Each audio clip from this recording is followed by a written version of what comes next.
Good afternoon. This is Miss Carlisle, just giving you an update of what's happening this week for March 11th, 2024.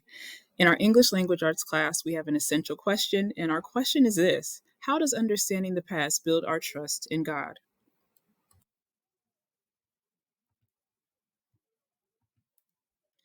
Our next essential text is this: Jesus Christ is the same yesterday and today and forever. Hebrews 13, verse 8. And our essential big idea is yesterday reminds us that God is in control and gives us hope for tomorrow. This week, we'll be looking at our unit called Yesterday.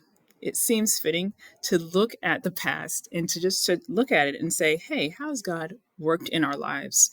And that's what we'll be writing about and creating stories about and remembering our past to remember that God is still in control.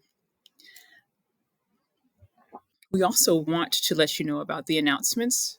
There is a spelling test every Friday in my class. Science fair project is due March 15th. Third quarter ends on March 15th. STEAM fair is on March 21st. And our spring break is March 25th to the 29th. Please remember, if you're in sixth grade, we are going to Camp Alamisco April 22nd, and so it is $175.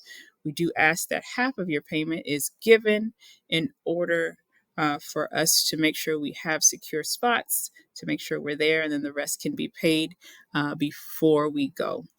Again, half of the payment is due at the end of March 22nd. This week, our objectives are these. Students will understand the functions of root words, prefix, and suffixes.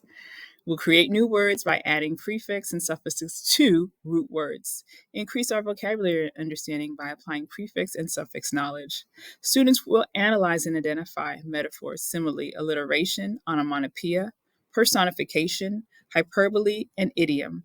Please make sure you talk with your students about these particular things. These words we don't use quite often, but it's good to have in your vocabulary. Students will create a short story and add these literary items to enhance their writing.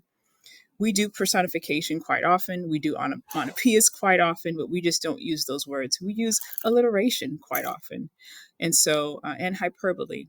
And so what I want you to do as parents, if you can talk with your children about these particular terms, because they need to know what they are and they need to be able to identify them in their writing and in others.